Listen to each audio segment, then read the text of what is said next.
Hello dear viewer and welcome to this Kotor review and Nimbus Wireless Controller by Steelseries Gaming review.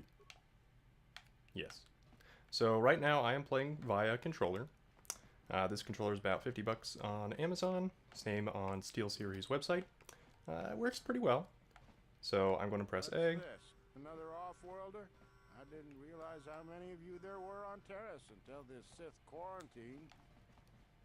Ta-da. It works. Yay! So, A is the general accept action, How can I help? and so on and so forth. B will not take you out of conversations, but it is generally your cancel this action, Suggest we move on. especially in combat. Now, X will basically... not working on him. I'm going to click Y and bring up this quick selection menu. Yes? Let's say... Well, X, I don't know why you're acting up on me right now. But X will pull up the force powers on the bottom right. It will highlight in yellow around it. We're just going to go into the Sith base. This is a previous save file from the Let's Play. And right now, I've basically cleaned out the Sith base. And this is more just a showing of what you can do with the controller. So, for example, right here, I can lock onto the first aid. If I click the right trigger, I can zoom in. Moving around, clicking other buttons, will get rid of it. Okay, now if I click right bumper, I will select a new target of my action. Especially useful during combat. Let's go check. So, one thing to keep in mind is that X, while it usually will activate down on the bottom right, for now it's not. I'm not sure why. But that can be highlighted before you click anything, and if you click A, you'll activate that power or item. So I generally like clicking B before I open any boxes, just in case. One nice thing about the Nimbus is that they've basically labeled some of the options. Now, it doesn't tell you that A will get you all the items out of here, and X will automatically switch, and that is shown, which is wonderful. You know what? I think they need a sonic grenade in here. Why not? Okay, and if I just click egg, boom. Alright. Now, X, why aren't you working? Ready. Yeah, anyway, that hasn't happened before. Let's see, we'll go in here. So this is the combat. I currently have it on automatically pausing. And I clicked the wrong button there. Left bumper and right bumper. This will show you that you can choose different targets. I'm clicking right bumper, it'll take me to the next target to the right. Left bumper will go to the left. Pretty simple. Now, left trigger will take you straight to the menus. To navigate this menu, you have to use the left and right bumpers. They will go in their respective directions. Now, each menu can sometimes have a couple other options on it. Like, here we have the party selection through A. It's kind of a nice quick shortcut. We can also return to the hideout through X. Because we're in the base, we can't do that. If we left, we could. Now here, you can switch with X to quest items. B will just take you back. We can sort our quests by name. And Y will switch from complete to active quests. So right now we're in active. I click Y, it'll show us our completed quests. Etc, etc, etc. Now what's kind of cool is that clicking X here, you can just switch between your skills and feats pretty quickly. Y will let you switch in between characters, and that's true with the equip as well. And the D-pad will let you just maneuver around. The left and right sticks won't do anything. So yeah, there's that. Does Bastila have headgear? No, she doesn't. Karth, I need to give you a heavy combat suit. Or military suit. Yeah, we'll do that. Alright, so that's the equip screen, and it works. The menu button in the middle of the controller will pause, and play, and all that goodness. So it gives you a little bit more minute control over combat, but the X button can sometimes mess me up still. I'm still not used to it. So on and so forth, I suppose. But yeah, that's basically how the game works. You cannot move with the D-pad. The left stick will move your character, right stick will move the camera. I have experienced a glitch where the camera stick will basically just not move the camera. It'll be stuck in place. Just saving the game actually made that work out. We're going to go up. Alright, now, I don't know why X isn't working for me.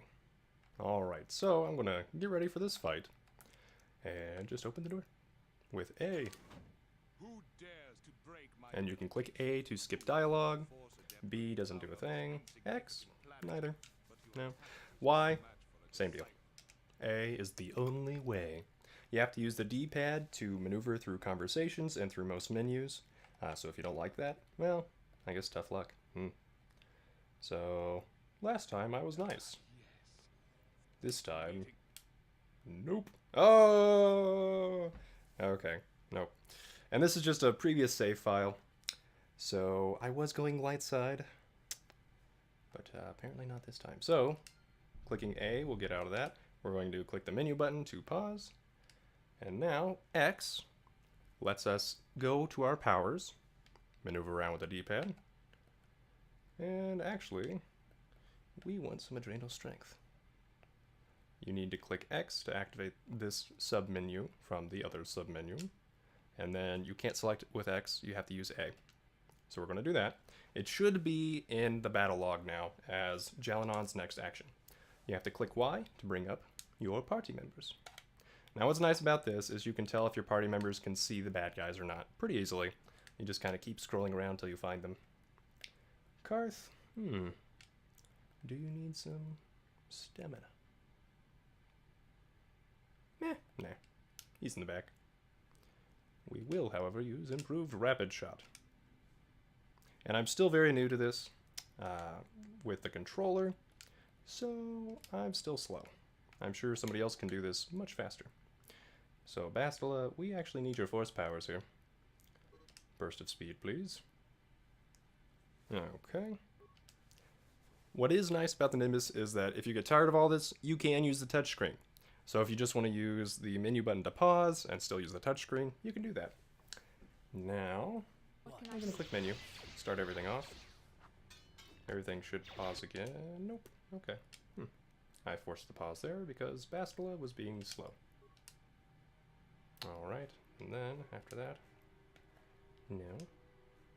Okay, to get rid of actions from the combat log, you click B. Okay, and nowhere is this written in the game as far as I have found. You just have to figure it out as you go. Alright, use this. And hopefully she will do that. Yep. Alright, Karth, I think, is still shooting. Good work, Karth. Good work. And then, let's see. Jalenon, are you still attacking? Good. Alright. I don't want to queue up too many actions because this Sith Governor hits like a truck. So, we'll do this. Yeah. We'll switch back to Bastila so we can see when she finishes her casting. And we've got nice control of the camera. And play. Oh good, and it finally brought up the battle log. Okay, and there is the automatic pause that should have happened. Okay, now Bastila, you have Burst of Speed, we've activated Valor. I don't think we need anything else but damage. Lots and lots of damage. As long as the Sith Governor does not aggro on her immediately, she should be able to deal quite a bit of damage. Yeah. Worked out last time. I did try this out before this video. Do note that the Nimbus Wireless controller does use Bluetooth, and it will drain your battery. So if you have Kotor on really high brightness, and you've also got this connected, it will drain your battery pretty quickly. Let's see. Yeah. More power attacks. Currently, we are not dead. Go ahead.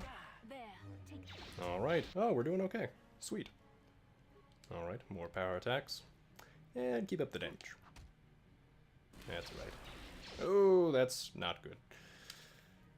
He didn't do that to Bastila last time. Okay, Bastila, let's see if we can't clear up your log. Okay, and just using the D-pad will also let you maneuver around the submenus without pressing X. So that's something I just learned. Yay. Okay, so I've queued up some med packs. Karth, are you doing work? You can do more work. There we go. Alright, because if Bastila dies, there goes a lot of our damage. And right now, we need damage before he can take us out. So hopefully this did not go poorly. But we'll see. It might give me another chance to talk about the controller, so we'll do that. Alright. Good, he's actually attacking my tank now. I'm okay with this. Alright, so the controller also has on its back the hold and Bluetooth buttons with a lightning connector in between. The lightning connector is how you will charge it, so you do need basically some Mac charging abilities. The hold button is basically the on and off button. Doesn't really do anything else other than you can use it to figure out the battery level with the 1, 2, 3, and 4 lights on the controller. Oh my goodness, Bastila, are you attacking or not? I should have checked. Okay, she is. I don't know why she queued up her force powers though. Those are kind of pointless. Okay, Karth. Yes! Sniped! Okay, so we are done with combat. The game seems to have a little bit of issues with that. But we'll check if we can search this. And last time I had trouble trying to search remains. So first I moved over to the box. Come on, I'm clicking. There we go. So that does seem to be an issue in this game, is that it won't immediately recognize things that you can... Okay. And there is a little bit of a lag there. Let's see. Any other glitches I've found? I wrote down some of this. Ah, yes. So, one thing to remember is that when we go back to our menus, going to save game, X is delete. Know this and know it well. A is save. However, you cannot type in any name, and it seems to save automatically, but honestly, I can't tell for sure. So you can click save, and then you can touch the screen and pull up the keyboard. So it does work still, which is great. Otherwise, bad things would happen. That's pretty much the controller. We've got the bumpers, changing targets. Left trigger pulls up the menu. B cancels out of things generally. Right trigger does a weird zoom most of the time. How can I help? Why aren't you... Can I suggest? Anything. Zoom. There we go. Alright. Y brings up menus and solo versus party, etc., etc. It's basically how you're going to navigate most of this stuff in this game. And X usually lets you access your submenu. But for now, it seems like the D-pad is still better. And if you go in front of something and click A accidentally, oops, I just stabbed myself with a med pack. Well then, I should have clicked B, and then clicked this box. I learned that the hard way, yeah. Learn from my mistakes. So, that is the Nimbus Wireless controller in a nutshell. It works. It doesn't really tell you how it works, so I'm going to have an article on lunarnebula.com that will basically give a review of the controller and talk about some of its controls in Kotor. It's not an exhaustive list. It's pretty good, I think, but I did not cover all of the menus in here. Just a couple examples. Now, in other news, this does work for Bastion as well. And frankly, I like it better than an action game, just because it seems like there's more control over the actions in Bastion. In this one, there's still pretty good control. I like it a lot for combat as well, but touching seems almost as effective other than for pausing. Sometimes it's just hard to hit that pause button. I don't know why. Maybe I'm just bad at this, but it is nice to just easily click the pause button and not worry about missing it in the middle of combat. I don't know if the eye just gets messed up by the movement of the camera and your character on screen, but pause button never moves, so you can hit it. So alright, I'll leave this review here. This is just my own opinions. I'm sure other people have other opinions. On Amazon, this was a very well-reviewed controller. The Stratus was not as well-reviewed, so I went ahead and got this one. And yes, if you have any comments, feel free to leave them. Leave a like if you like this video. Feel free to subscribe if you want to see more videos. And thank you for watching, dear viewer. Have a good day.